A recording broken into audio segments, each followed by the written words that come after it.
Hello, my friends. I'm Michelle, a life designer coach, nutritional therapist, leader in Run Fitness and host of the Inside Out podcast, bringing wisdom and experiences from inspirational people, fellow entrepreneurs, and from within my own life journey, supporting you around the globe to elevate your health and well-being and achieve the life you want to achieve. So wishing you all a very happy new year. Yes, I did take a small break towards the back end of December, but I'm back raring to go for 2024. Now, January is here, and I don't know about you, but I feel a bit inundated with the prompts about veganuary, dry Jan, people saying how much excess they had over Christmas, the wanting to cleanse the body, what they're going to change and achieve in 2024. So it got me thinking about what should I kick off this new year talking to you about. And let's talk about plant-based diets and vegan versus non-vegan and what are the benefits. The reason I'm starting with that is not because I am contemplating and feeling social pressure or veganary at all. It's more of that when we got to the start of January, many of us are reflecting on our achievements for 2023 and what do we want and how do we want to feel in 2024. So plant-based eating is becoming a go-to approach, very much due to its popularity with links to the wellness. So, as always, I've done a bit of research, and the National Library for Health has reported several studies have been undertaken and showed the benefits of a vegan-based diet. And increasingly over the past decade, the number of people choosing to eat less meat and animal products has risen significantly.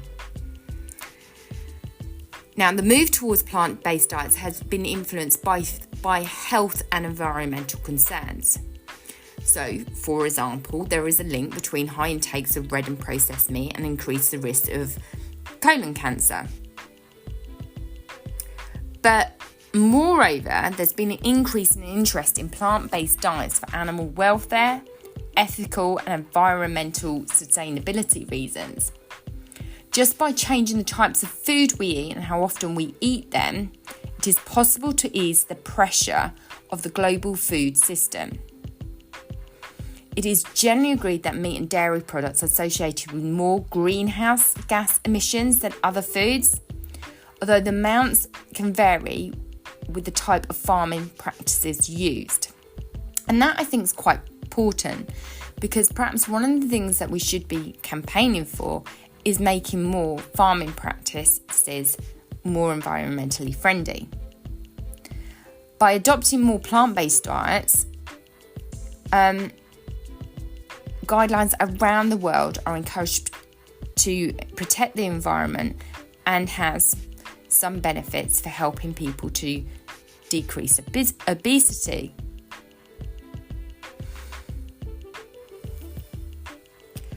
But remember, everyone is unique and individual. So what is veganism? Let's just briefly touch on that. The Vegan Society defines veganism as a philosophy and a way of living that seeks to exclude, as far as possible and practical, all forms of exploitation and cruelty to animals for food, clothing, or any other purpose. And by extension, promotes the development of use of animal-free alternatives to the benefits of animals, humans, and the environment. I asked a friend of mine who turned vegan her reason for going to vegan-based diet. Her reply was simple: because she could not kill an animal with her own hands. Now, becoming vegan generally goes hand in hand with plant-based diets, which are characterised by a high intake of plant-based foods. Now, the exact composition of what we deem to be healthy, balanced plant-based diets can differ, but commonly include high consumption of vegetables, fruits and whole grains, some low-fat dairy products or dairy alternatives, seafood, nuts, seeds, legumes, some unsaturated fats, lower intakes of fatty processed meat, refined grains, sugars, sweetened foods and beverages, and lower salt and lower saturated content than typical Western style diets. So let's just recap. Plant-based eating is becoming more popular because of the impact it can have with reducing greenhouse gas emissions, helping the environment, and decreasing the land, water and fertilizer use. Vegan is being excluding all animal products and the exploitation of cruelty to animals. Now, the plant-based diets do differ. So, is there any benefits to following a plant-based diet? So, number one, it does reduce the risk of heart disease, strokes and type 2 diabetes. That's what studies have shown. Number two, it does lower cholesterol. Number three, it does have an anti-inflammatory effect. Number four, improves blood flow. And number five, neutralises free radicals, which are related to cancer-causing agents, muscle fatigue and recovery. But let's consider if there's any other considerations to be had. So there's many benefits, and I'm not denying there's many benefits, but equally with benefits, we also find there's some challenges. So from my research, we've got one, potential nutrition deficiencies. Many studies have shown vegetarian and vegan diets need to pay extra attention to ensure they get enough protein. Very particularly important protein if you're in menopausal phase, calcium, iron and vitamin B12. Iron and B12 are found in an optimal form in animal products. Now, while dairy is an excellent source of calcium and vitamin D, many studies have shown that individuals require to take additional supplements. Now, supplements are widely available. However, consideration has to be of the quality of supplements and also the increased cost to your lifestyle. With the increasing rise in food and the addition of supplements, it may impact the quality of life and well-being that you are leading. Fair enough consideration. Other studies have shown it's extremely difficult to meet protein needs. Though plant-based foods do contain some protein, the amount is not often great enough for you to get your daily protein goals. Now remember, when we're talking about protein, and specifically for women that are in menopause, the recommended daily allowance is for the average woman is 45 grams or 55 grams for men. And though most plant-based proteins are not complete proteins, with the exception of soy and quinoa, it is important to eat a variety of plant-based proteins throughout the day to reach essential amino acid needs. Now, amino acids is required in order to build and function. It's again been reported that many of users of plant and followers of plant-based diet will require and supplement protein with a protein shake. Now, again, we're at the risk of the quality and the type of protein, because many products that are available in the market have added sweeteners and therefore not as perhaps as healthy as they appear to be. Now, I'll be honest with you, I do use a vegan brand protein shake, but this is not a substitute, but to support my training and muscle repair. Now, the third consideration to be had is a lot of plant-based alternatives to animal products are not nutritionally balanced and are ultra processed. So giving you an example, vegetarian sausage rolls, for instance, can still be high in salt and saturated fat. Therefore, if you are viewing your health holistically and wanting to maintain a nutritionally balanced lifestyle, The consideration has to be whether or not you're consuming ultra-processed foods, and that may impact your option. Now, I know from my own experience, my digestive system does not take too kindly to processed foods like cow's milk, let alone ultra-processed food. And so for myself and my family, we have found a wholesome Mediterranean style diet is beneficial for us all. And for me in particular, suffering with the menopause, there's lots of considerations that need to be had to maintain nutritional balance. So let's just touch on that. If you are a menopausal and an athlete like myself, then the main considerant when taking a vegan or plant-based diet is requiring protein needs for muscle repair and energy levels. So let's just recap quite slowly. If you are considering for 2024 how to become healthier, plant-based eating has some benefits, certainly from an ethical and environmental sustainability reason. It is a high consumption of vegetables, fruits and whole grains, alternative products from dairy products, seed foods, nuts and legumes, some unsaturated fat, and it's lower intakes of fatty processed meat. It does have some benefits overall, but there is many considerations to have.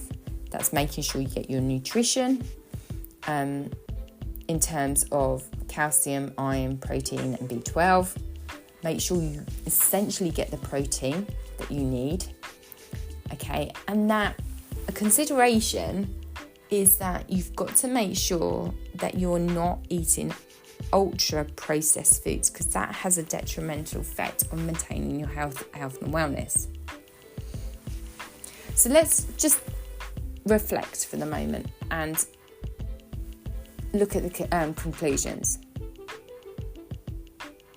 In summary, there are several benefits, including weight loss, health and athletic performance and recovery.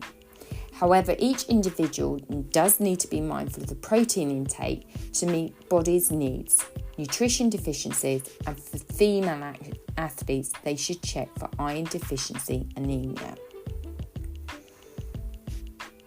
A vegan diet and a plant-based diet may require for you to plan meals more effectively, and you may have to seek nutritional advice from a professional. Whatever plan you are following, there are ways and means of ensuring that you are having sufficient nutrition to maintain optimal body functions. So I'm sitting here and I'm reflecting on this. I have my goals for 2024. And there is a lot of exciting things ahead. But whether or not you're a vegan or a meat-eating person, or plant-based and a mixture of both, right? You can utilise a lot of stuff to meet your own energy and nutrition needs. And this is by ensuring that you have a variety of foods. You could be sitting at this moment in time and going, absolutely not for me. You could be going, I still wouldn't mind giving a try. So one of my strong recommendations is just try keeping a food diary. You'll be able to monitor whether or not you're fueling enough to meet your daily requirements and lifestyles. And if you're an athlete, you can reflect to see if your performance and energy levels are up to optimum levels. And if you're finding that you're not having enough energy, you may need to eat more frequently or adjust your food intake on certain foods. But it doesn't matter what you follow or how you want to progress. Meeting your energy requirements is crucial to optimise your health and well-being. And at the end of the day, we're here to live our life to the fullest. And in order to do that, we need to optimise our health and well-being. So when you reflect on the studies, have discussions with friends and different people, it's pure and simple. It is down to your own personal choice and what it means to meet your needs in mind, body and spirit. Now, if you want to explore this more on an individual basis, one of the services that I do offer is reviewing goals, life coaching, and nutritional wellness. There is lots of evidence that support this, lots of considerations that they have. But let's really summarise and focus in of what is it you want to achieve for 2024. And once we've got the crux of what you want to achieve and the reason why you want to achieve that, then we can look at how that's best supported in your journey. So my friends, that is it for this episode of Inside Out and the start of this new year. As I've said, we have got an exciting time ahead with lots of different interviews lined up, therapies to look at, other nutritional studies to share with you. So I hope you've enjoyed our discussion on vegan plant-based nutrition. Love to hear from you. So if you have liked this episode, be sure to subscribe to the show, share with your friends and follow me on social media. And as always, do provide comments and feedback. And thank you for listening. Remember, elevate your health, elevate your well-being, and then you can achieve the life you want to lead. Until next time, my friends, enjoy, reflect, and be kind.